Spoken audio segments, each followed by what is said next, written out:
Vamos a orar, mis hermanos. Vamos a orar y pedirle a Dios ahora que nos hable a través de su bendita palabra.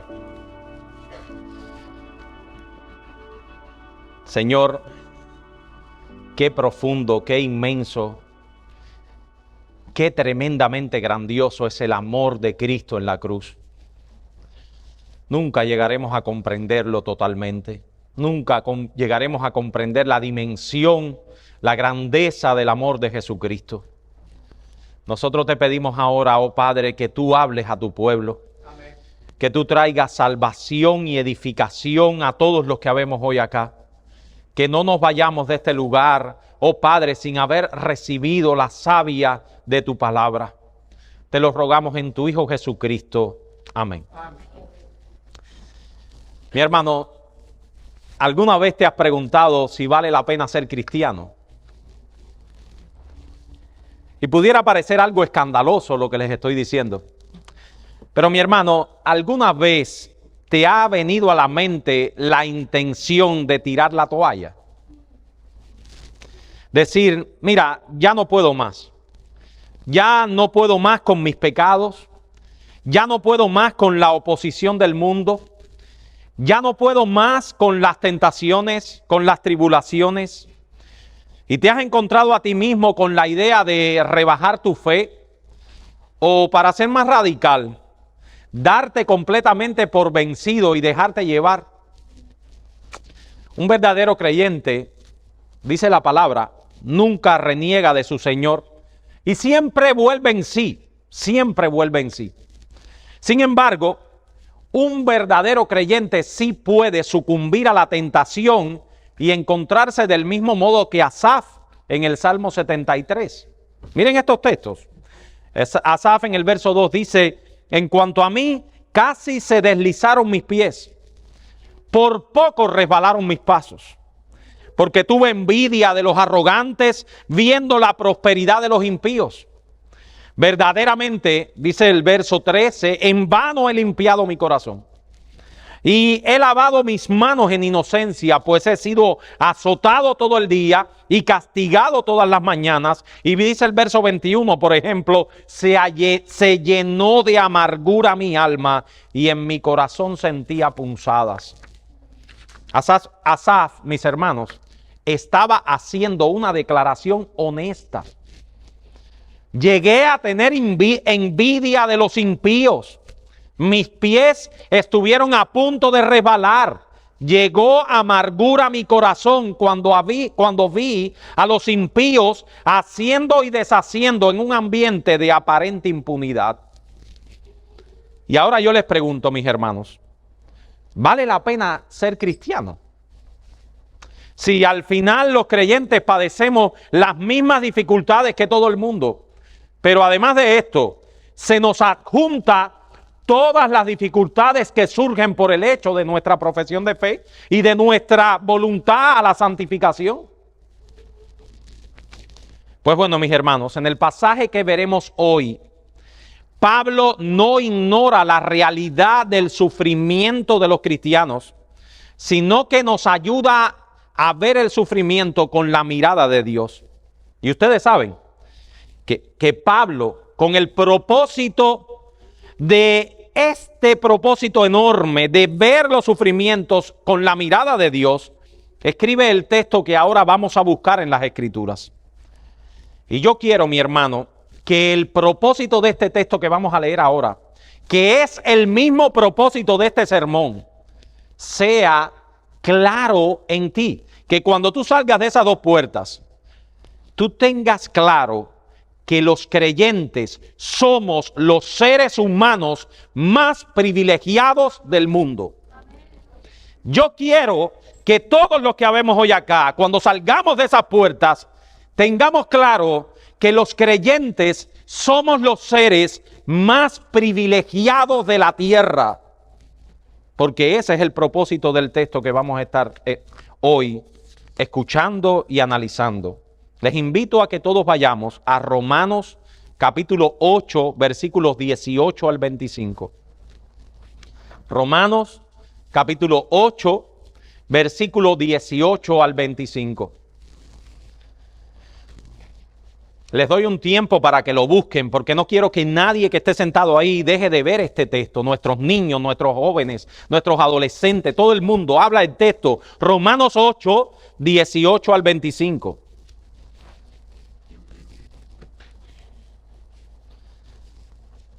Dice el apóstol: pues tengo por cierto que las aflicciones del tiempo presente no son comparables con la gloria venidera que en nosotros ha de manifestarse. Porque el anhelo ardiente de la creación es el aguardar la manifestación de los hijos de Dios. Porque la creación fue sujetada a vanidad, no por su propia voluntad, sino por causa del que la sujetó en esperanza. Porque también la creación misma será libertada de la esclavitud de la corrupción a la libertad gloriosa de los hijos de Dios. Porque sabemos que toda la creación gime a una y a una está con dolores de parto hasta ahora, y no solo ella, sino que también nosotros mismos, que tenemos las primicias del Espíritu, nosotros también gemimos dentro de nosotros mismos, esperando la adopción, la redención de nuestro cuerpo. Porque en esperanza fuimos salvos, pero la esperanza que se ve no es esperanza, porque lo que alguno ve, ¿a qué esperarlo? Pero si esperamos lo que no vemos, con paciencia lo aguardamos. Les pongo el contexto del texto, para que tengan una idea de la grandeza y la inmensidad de este texto. Si vemos los versos anteriores, que por cierto, debo aclararle, este texto es la continuación de la Santa Cena anterior. Hoy nosotros celebraremos la Santa Cena y el pastor Joel decidió que, porque en aquel momento él estaba solo, que en todas las Santas Cenas de la iglesia se expusiera, tratara de manera expositiva el libro de Romanos. Así que el pastor Joel trató el contexto de este texto. Si vemos los versos anteriores, vemos que Dios nos ha adoptado por medio de la fe como hijos en Jesucristo. Tenemos en nosotros el espíritu de adopción, verso 17, que ahora clama: Abba, Padre. Y si hijos, dice el verso 17, también herederos de Dios y coherederos con Cristo. Pueden darle una miradita al verso 17 para que vean. Todo lo que es de Cristo ahora es por la gracia de la adopción, pertenencia de los que estamos unidos a Cristo, dice el verso 17. Si somos coherederos con Cristo, nosotros somos herederos de Dios y coherederos con Cristo. Todo lo que es de Cristo ahora nos pertenece porque somos coherederos con Cristo y herederos de Dios. Eso es un heredero.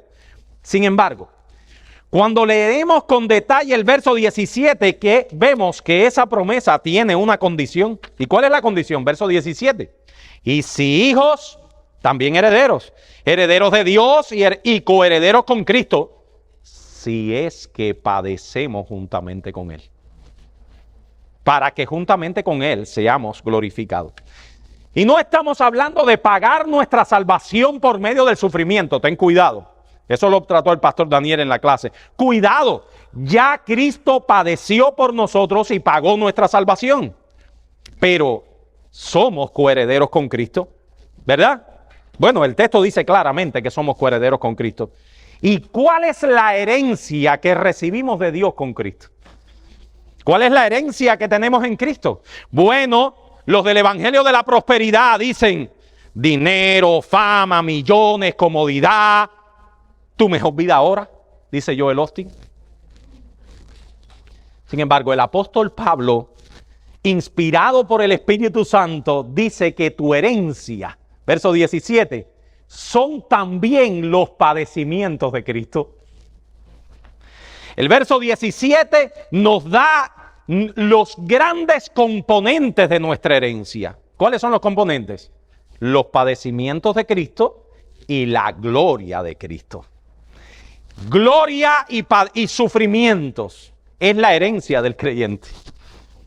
En 2 Corintios 1:5 dice el apóstol lo mismo, porque de la manera que abundan en nosotros las aflicciones de Cristo, así abundan también por el mismo Cristo nuestra consolación. Y en Filipenses 1:29 dice, porque a vosotros os es concedido a causa de Cristo no solo que creáis en Él, sino también que padezcáis por Él. Así que, como dice el pastor Sugel comentando este texto, el sufrimiento no es un accidente en la vida del cristiano. El sufrimiento no es un molestoso imprevisto. El camino que conduce a la gloria pasa primero por la cruz. Hermanos, les repito, el camino que conduce a la gloria pasa primero por la cruz. Eso fue lo que ocurrió con Cristo y sin duda, mis hermanos, eso en alguna medida será lo que ocurrirá con cada uno de los creyentes que habemos aquí. En 2 Timoteo capítulo 2 versículo 12, Pablo le dice a Timoteo, si somos muertos con Él, también viviremos con Él. Si sufrimos, ¿qué? También reinaremos con Él. Hermanos, obviamente hay una conexión entre el sufrimiento y la gloria. Como dice MacArthur, nuestra capacidad eterna para glorificar a Dios en el cielo dependerá de nuestra disposición voluntaria para sufrir por Dios mientras estemos acá en la tierra. Nuestra capacidad eterna para glorificar a Dios en el cielo dependerá en alguna medida de nuestra disposición de sufrir por Dios en la tierra. Sin embargo, todo lo que hemos hablado hasta ahora no es más que el contexto del pasaje. No es más que el contexto inmediato del pasaje. ¿Qué dice nuestro pasaje? Verso 18. Pues tengo por cierto que las aflicciones del tiempo presente no son comparables con la gloria venidera que en nosotros ha de manifestarse. Así que ese es nuestro primer punto. La diferencia entre las aflicciones y la gloria. Dice Pablo, pues tengo por cierto que las aflicciones de esta no pueden ser comparadas con la gloria que nosotros tendremos. Esa palabra tengo por cierto, disculpen que les use el griego, aunque no deberíamos pedir disculpas por usar el griego, diría nuestro hermano pastor Joel. Esa palabra, pues tengo por cierto, es la palabra logizomai. Mi hermano, ¿y por qué se lo digo? Para que ustedes puedan ver la dimensión de la palabra, porque el español se nos escapa lo que Dios está diciendo en toda su esplendor. Logizomai. Logizomai viene de nuestra palabra lógica, ¿verdad? Lógica. Y lógica es como se le llamaba la matemática siempre. Así que Pablo está usando un término matemático. Pablo se refiere a un cálculo numérico. O sea, Pablo, tras haber hecho un estudio razonable y cuidadoso, nos afirma que cualquier sufrimiento del cristiano es un precio infinitamente menor que pagar si lo comparamos con los beneficios de la gloria. Pablo nos dice, yo ya hice el cálculo, sumé, resté, y cuando saqué el cálculo, te darás cuenta que no hay comparación entre el sufrimiento y la inmensa gloria que está preparada para nosotros. El precio de los sufrimientos es como una pluma de gallina comparado con la inmensa gloria que en nosotros ha de manifestarse. Es una diferencia abismal entre el sufrimiento presente y la gloria futura. Hermanos amados, lo que ahora padecemos y padeceremos no tiene comparación con la gloria que nosotros recibiremos. La Biblia de las Américas lo traduce un poco más explícitamente. Dice, pues considero, logizomai, que los sufrimientos de este tiempo presente no son dignos de ser comparados con la gloria. O sea, Pablo lo que está diciendo es como si tú fueras a un dealer a comprar un Ferrari del 2022 con $1 y sin crédito. Eso es lo que está diciendo. Los sufrimientos son ese $1 y sin crédito. La gloria venidera, bueno, es infinitamente superior al Ferrari del 2022. Vaya, eso no es digno de ser comparado. La gloria que nos espera es tan maravillosa, tan inmensa, tan grandiosa, que todo sufrimiento que habremos tenido en este mundo no tendrá importancia en comparación con ella. Piensa eso, mi hermano. Los incrédulos sufren también, pero con una gran diferencia. A ellos no les espera la gloria.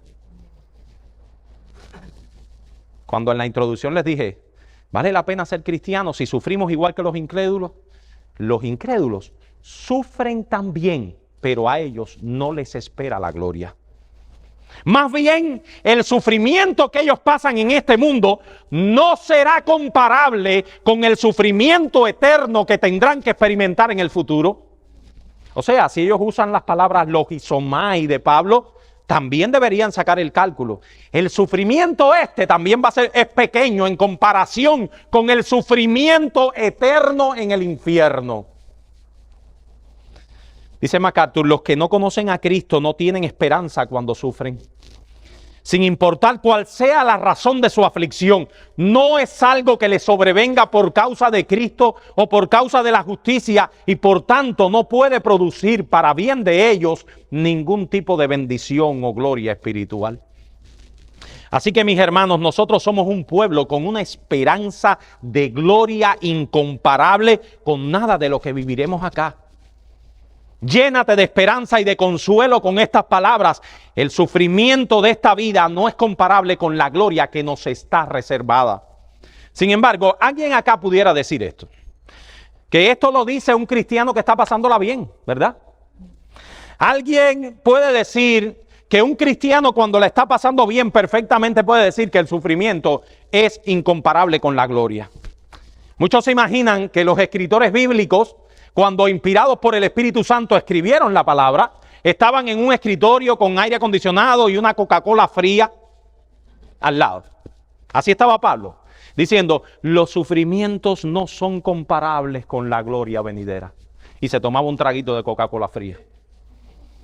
No, mis hermanos. Estas palabras las está diciendo alguien que, como dice también Sugel en alguna predicación, tenía un doctorado de sufrimiento.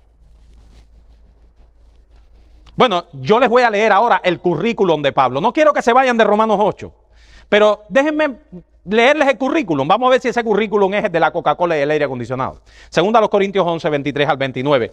Son ministros de Cristo. Como si estuviera loco hablo. Yo más. En trabajo más abundante, en azotes sin número, en cárceles más, en peligro de muerte muchas veces. De los judíos 5 veces he recibido 40 azotes menos 1. 3 veces he sido azotado con vara, una vez apedreado, 3 veces he padecido naufragio, una noche y un día he estado como náufrago en alta mar, en caminos muchas veces, en peligros de ríos, peligros de ladrones, peligros de los de mi nación, peligros de los gentiles, peligros en la ciudad, peligros en el desierto, peligros en el mar, peligros entre los falsos hermanos, en trabajo y fatiga, en muchos desvelos, en hambre y sed, en muchos ayunos, en frío y desnudez. Y además de todas las cosas, lo que sobre mí se agolpa cada día, la preocupación por todas las iglesias. ¿Quién enferma y yo no enfermo? ¿A quién se hace tropezar y yo no me indigno?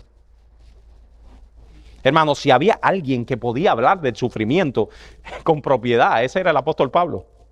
Y Pablo nos da una razón por la que los creyentes no debemos desmayar a causa del sufrimiento. Dice en esa misma carta, en esa donde está su currículo, en 2 Corintios 11, dice en esa misma carta en el capítulo 4, por tanto, no desmayamos aunque este hombre exterior se va desgastando, el interior no obstante se renueva de día en día, porque esta leve tribulación momentánea produce en nosotros cada vez más un excelente y eterno peso de gloria. Pablo, leve, sí, leve tribulación momentánea. O sea, lo mismo que nos dice nuestro texto, una conexión entre los sufrimientos y la gloria. La gloria es anhelada y apreciada mucho más en medio del sufrimiento. Dice un comentarista, como seguidores de Cristo, nuestro sufrimiento viene de los hombres, mientras que nuestra gloria viene de Dios. Nuestro sufrimiento es terrenal, mientras que nuestra gloria es celestial. Nuestro sufrimiento es breve, mientras nuestra gloria es eterna. Nuestro sufrimiento tiene lugar en el cuerpo mortal y corruptible, en tanto que nuestra gloria será manifestada en nuestro cuerpo perfeccionado e inmortal. Dice él, no hay comparación. ¿Y saben qué también implica este texto, mis hermanos? Este texto implica que nuestra gloria es absolutamente segura.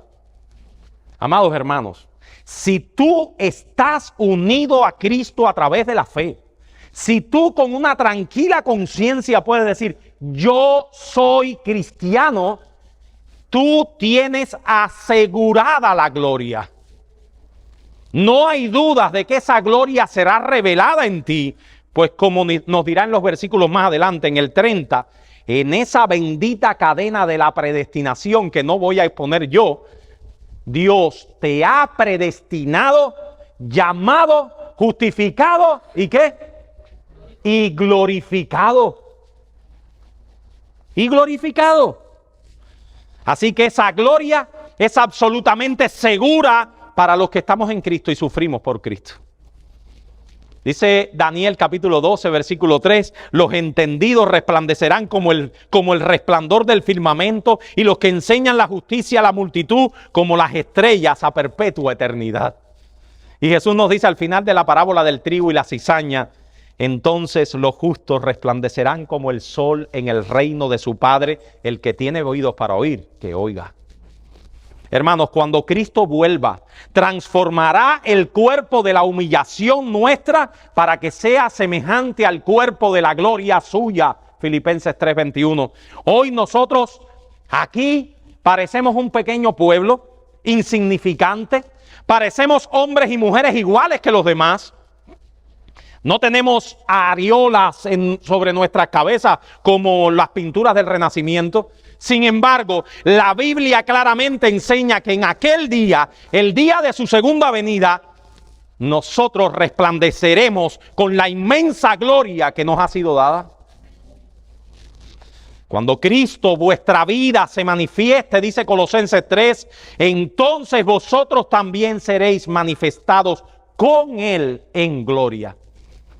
Wow, mis hermanos, qué clase de bendición tenemos los que estamos en Cristo. Piénsala en tu casa después. Yo sé que yo hablo en forma de ráfaga, pero piénsalo en tu casa después. Piénsalo en tu casa, si no vale la pena sufrir por Cristo. Piénsalo después. Sin embargo, en nuestro texto hay aún más, hay más jugo. Verso 19 al 22, que es nuestro segundo punto. Porque, ¿por qué los sufrimientos son infinitamente menores que la gloria? Porque el anhelo ardiente de la creación es el aguardar la manifestación de los hijos de Dios. Porque la creación fue sujetada a vanidad, no por su propia voluntad, sino por causa del que la sujetó en esperanza.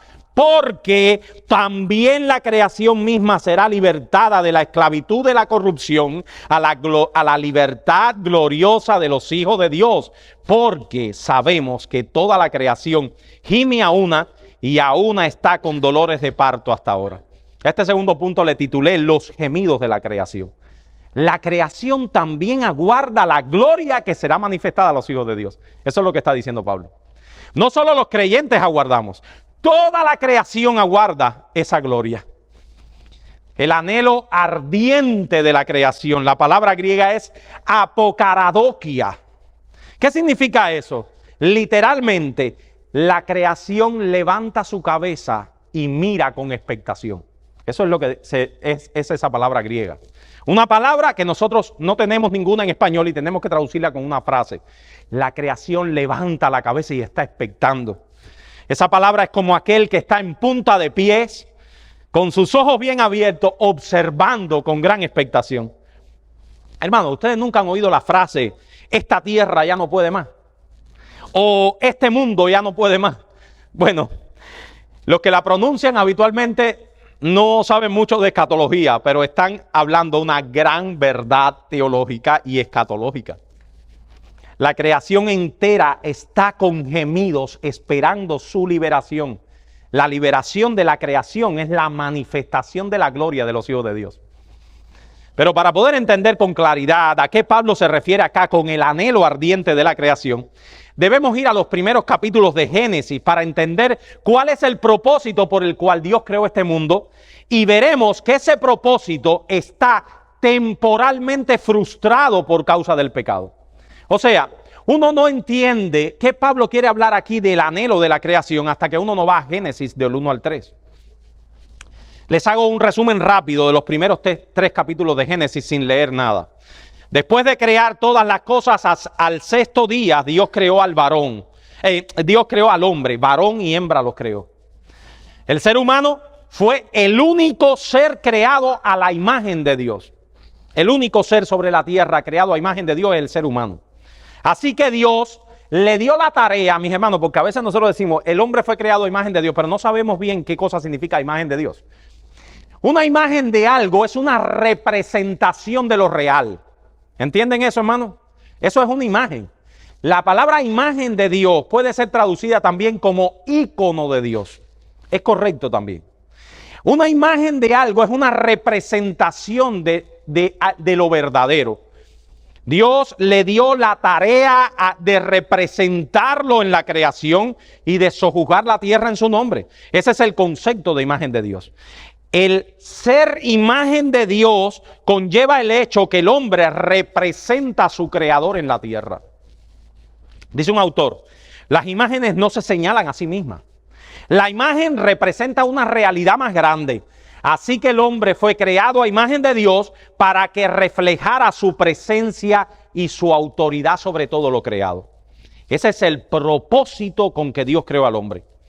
Esa imagen, mis hermanos, ese propósito de Dios, al crear al hombre, quedó aparentemente frustrado en Génesis 3.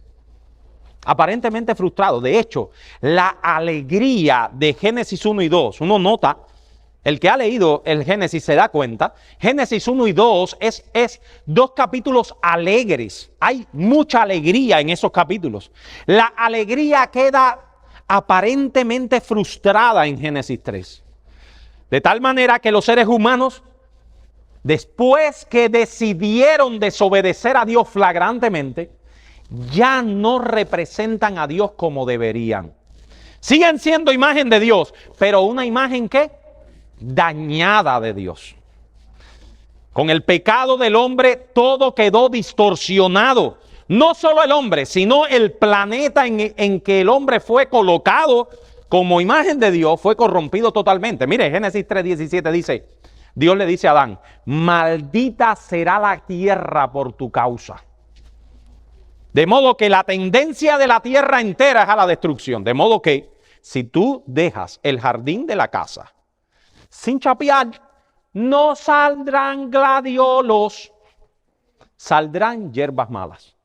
Bueno, eso es lo que Dios le dijo a Adán en Génesis 3. Dice, con el sudor de tu frente tendrás que quitar las malezas, tendrás que arar en el campo y tendrás que recibir malanga. Nadie piense que si no ara el campo va a recibir malanga. Se lo decimos también a Cuba. Si no siembran, se quedarán sin malanga. ¿Ok? Entonces, la tierra, mis hermanos, está maldecida por causa del pecado. Conserva algo de la belleza del creador original. Vivimos en una tierra que todavía hay cosas disfrutables, porque la belleza del creador, por mucho que el hombre y el pecado la han dañado, todavía hay vestigios de esa belleza. Por eso es que nuestro texto dice, porque la creación fue sujetada a vanidad. La palabra vanidad es esa consecuencia de habernos ido de la presencia de Dios, de vivir ahora en contra del propósito del Creador. Y ese es un pasivo. La tierra fue sujetada o sometida a vanidad o a corrupción. La tierra misma no se sometió a sí misma, sino que en algún agente externo la sometió a vanidad. Porque dice Pablo que fue sujetada a vanidad. Porque la creación fue sujetada a vanidad, no por su propia voluntad, sino por causa del que la sujetó en esperanza. ¿Quién es ese? Es Dios mismo, mis hermanos. El mismo que sujetó la tierra a vanidad es el mismo que la sujetó en esperanza. Dios mismo. Dios maldijo la tierra a causa del pecado, pero por un tiempo. Con esa maldición hay también una esperanza. ¿Cuál? Dice Pablo. Porque también la creación misma será libertada de la esclavitud de la corrupción a la libertad gloriosa de los hijos de Dios. Así que vivimos en un planeta, en un mundo hermoso por causa del Creador, pero también vivimos en un mundo peligroso por causa de la maldición. Así que en este mundo, mis hermanos amados, viviremos cosas hermosas. Hay cosas hermosas, pero también hay enfermedades y peligros y luchas y dolores y huracanes y volcanes y terremotos por causa de la maldición del pecado. Así que Dios está mostrando al hombre a través de una creación dañada la verdadera cara del pecado y de sus consecuencias. Hermanos, cuando experimentamos el dolor, las tragedias, las tribulaciones, el coronavirus, estamos experimentando las consecuencias de lo que los seres humanos hemos hecho al alejarnos de Dios. Y por tanto, como raza y como planeta, las consecuencias de haber dejado a Dios y del pecado que está en nosotros. Porque sabemos, dice Pablo en el verso 22, que toda la creación gime a una y a una está con dolores de parto hasta ahora. Esto es muy, muy vívido. La creación está gemiendo con dolores, con los dolores de la mujer. Las madres que hay en este lugar, y aún más vívido, las que, porque uno siempre lleva la medicina a todo, las que han tenido un parto normal, podrán entender este pasaje mucho mejor que cualquiera de los hombres que estamos acá. La creación le pasa lo mismo que a una mujer que está en trabajo de parto. Ese es el único dolor del mundo que tiene consigo una raíz de esperanza. Piensen conmigo. El único dolor del mundo que tiene incluido en ese dolor una raíz de esperanza es que es los dolores de parto. O sea, eso es algo increíble, me cuenta mi esposa. Estás con un dolor que pudiéramos considerar los médicos 10 en 10, un dolor severo. Sin embargo, al mismo tiempo, dice ella, estás con una alegría que no puedes expresarle a nadie porque lo único que expresa es el dolor que tienes, pero está ahí. Y aún más, con una expectativa inmensa dentro de ti porque por lo que vendrá detrás. Y es interesante, el dolor de parto, a medida que se acerca el momento de la esperanza, es más duele menos. No, es más fuerte, es mayor. Bueno, mis hermanos, esa es la creación con dolores de parto a causa del pecado, por la expectación de la manifestación de los hijos de Dios. Dios está diciendo aquí que la creación tiene preñado, o sea, la creación está preñada de los hijos de Dios. Y ella está con dolores de parto. Está con dolores de parto y cuanto más se acerca el momento de dar a luz, es, mis hermanos, el momento más crítico y de más dolor. Por eso es que debemos esperar mayores tragedias a medida que se acerca la manifestación de los hijos de Dios. Dice Sugel, Dios quiere que tú y yo veamos todas las calamidades que ocurren en este mundo. Las enfermedades, las epidemias, los terremotos, las catástrofes. Todas esas cosas son dolores de parto de la nueva tierra y los nuevos cielos que le esperan a los hijos de Dios. Esperando esa nueva tierra y esos nuevos cielos de los hijos de Dios. Pero ¿saben una cosa? No solo la creación está con dolores de parto. Y eso nos lleva al tercer punto. Los creyentes también gemimos. Miren el verso 23. Miren el verso 23.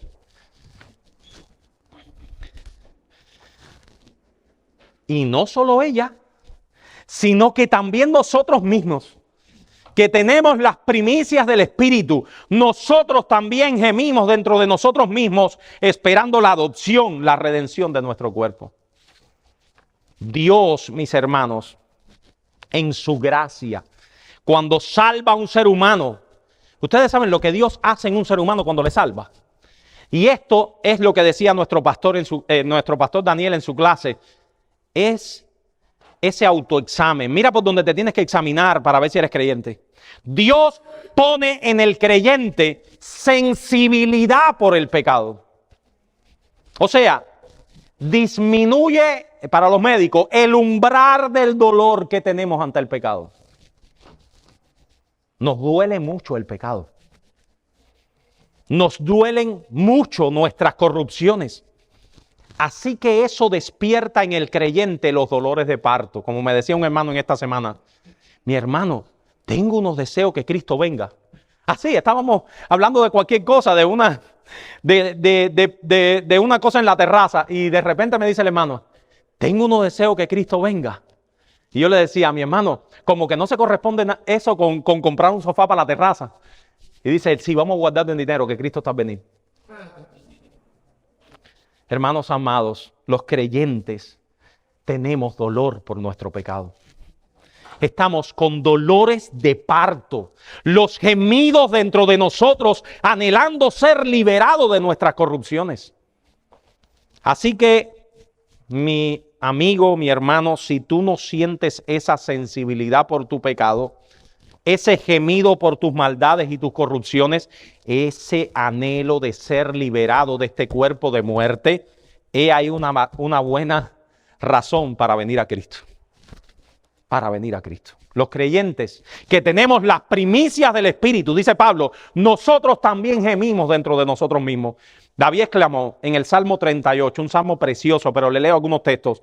Verso 4, porque mis iniquidades se han agravado sobre mi cabeza, como carga pesada se han agravado sobre mí. Verso 8 al 9, estoy debilitado y molido en gran manera, gimo a causa de la conmoción de mi corazón. Señor, delante de ti están todos mis deseos y mi suspiro no te es oculto.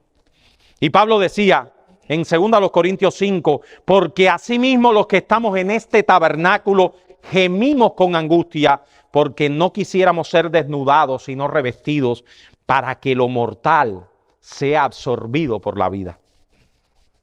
Mira, mis hermanos, pero hasta que ese momento llegue, los creyentes debemos aprender a vivir en esperanza.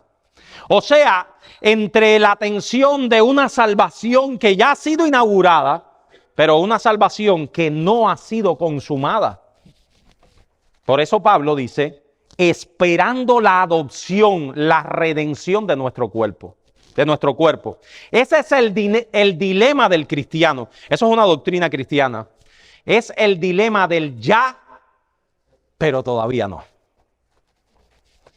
¿Hemos sido salvados? Ya. Pero todavía no disfrutamos todos los beneficios de nuestra redención. Aún estamos en este cuerpo de muerte, aún estamos en una lucha contra nuestros pecados. Hemos sido insertados en el reino de Dios, ya, pero todavía no se ha manifestado en su plenitud este reino. Hemos sido adoptados como hijos, ahora mismo, ya, cuando nos convertimos a Cristo, pero todavía no vemos todas las bendiciones de nuestra adopción. Así que nosotros también gemimos.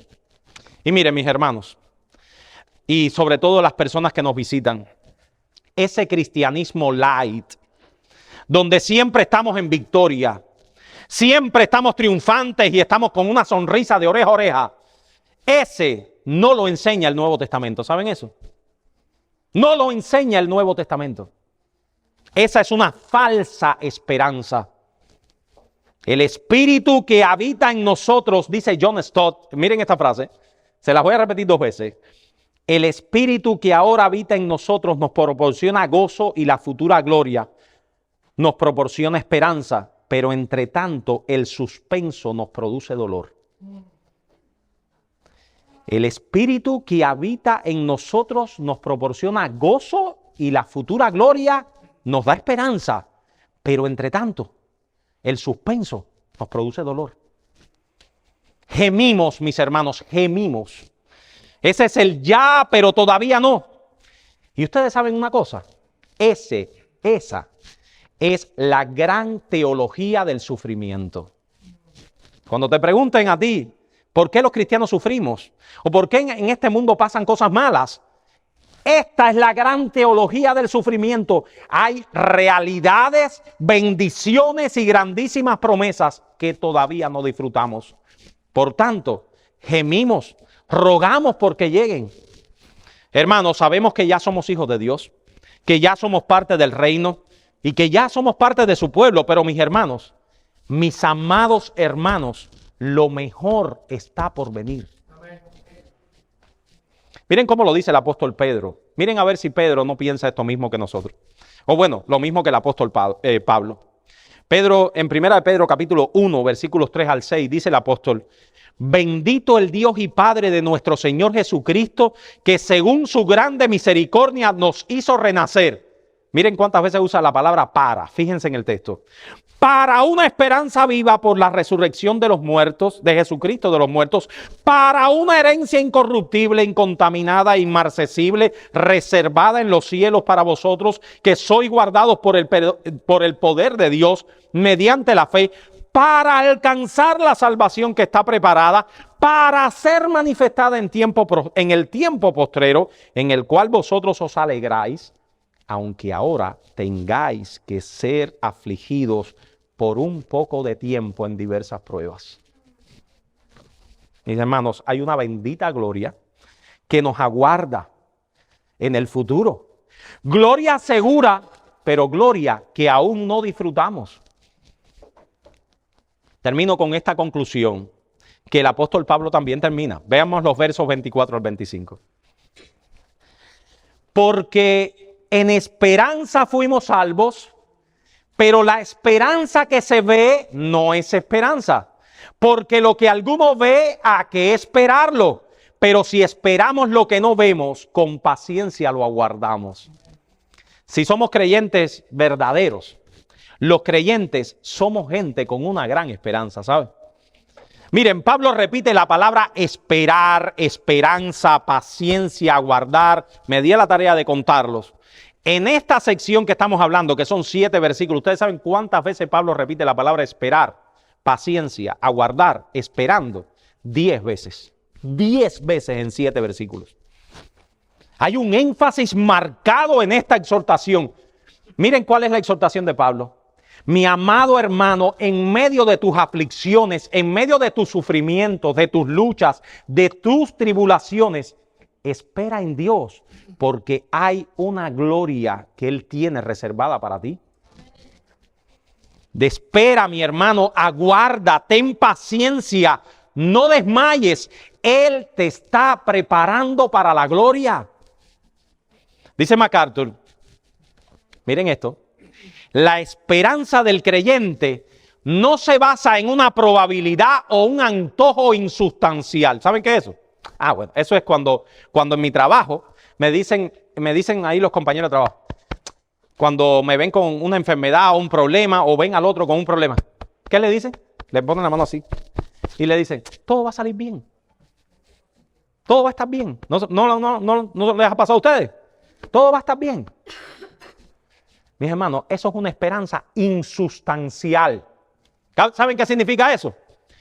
Nada me garantiza que todo va a estar bien. Eso es simplemente para pasar el fiasco, para decirte algo. Hermanos, no interpretes esta palabra como que Pablo te está diciendo, todo va a estar bien, no te preocupes. No, mis hermanos. Pablo, nuestra esperanza se basa en la integridad de las promesas del Señor.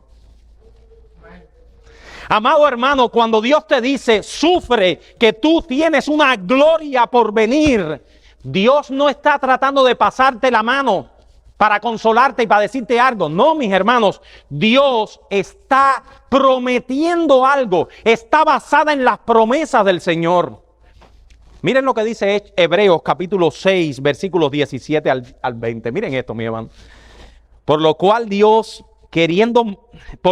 queriendo Dios mostrar más abundantemente a los herederos de la promesa la inmutabilidad de su consejo, interpuso juramento, para que por 2 cosas inmutables, en las cuales es imposible que Dios mienta, o sea, la promesa y el juramento, tengamos un fortísimo consuelo los que hemos acudido para asirnos de la esperanza puesta delante de nosotros, la cual tenemos como segura y firme ancla del alma, y que penetra hasta dentro del velo, donde Jesús entró por nosotros como precursor, hecho sumo sacerdote para siempre, según el orden de Melquisedec.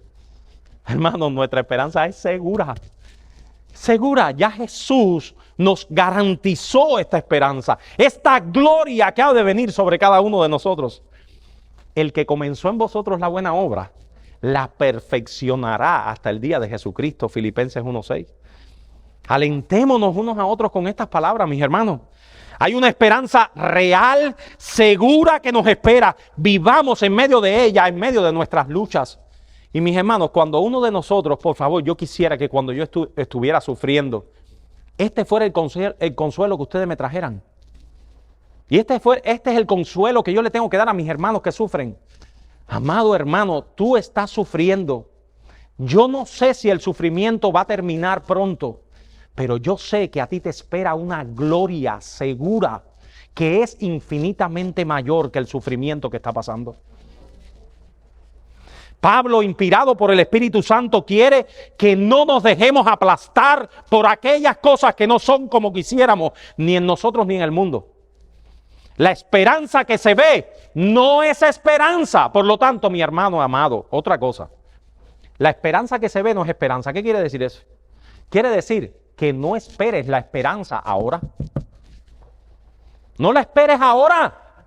No esperes demasiado de este mundo. Aquí va a haber sufrimientos y tienes que pasarlos. Porque en esperanza fuimos salvos, pero la esperanza que se ve no es esperanza, porque lo que alguno ve, ¿a qué esperarlo? No es esperanza. Dice John Stott nuevamente, citado por el pastor Sugel, debemos esperar, pero no tan ansiosamente que perdamos la paciencia, ni tan pacientemente que perdamos la expectativa. Debemos esperar, pero no tan ansiosamente que perdamos la paciencia, ni tan pacientemente que perdamos la expectativa. O sea, mis hermanos, hay un buen término medio en el que debemos vivir.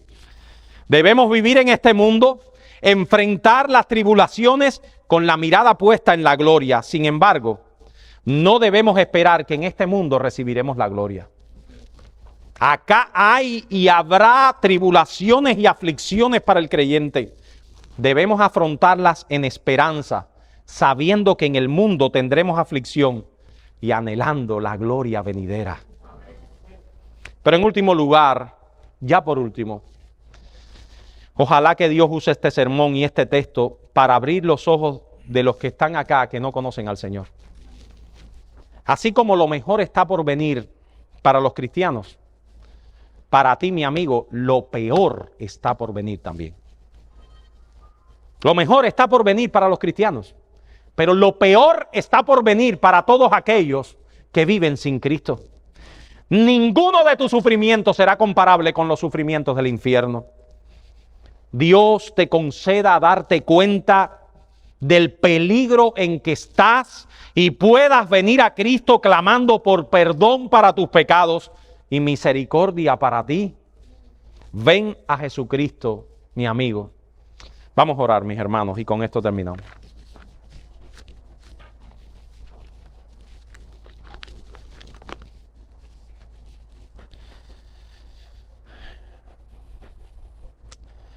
Padre, gracias por tu palabra. Gracias porque tu palabra es viva, tu palabra es vida para nuestros corazones, aliento para nuestras almas. Qué fortísimo consuelo tenemos los que hemos venido a Cristo a través de la fe. Gracias, gracias, Padre, por la seguridad de la gloria venidera. Ayúdanos a vivir y a asumir nuestros sufrimientos, sabiendo de que somos herederos de la gloria. En el nombre de Jesús, amén.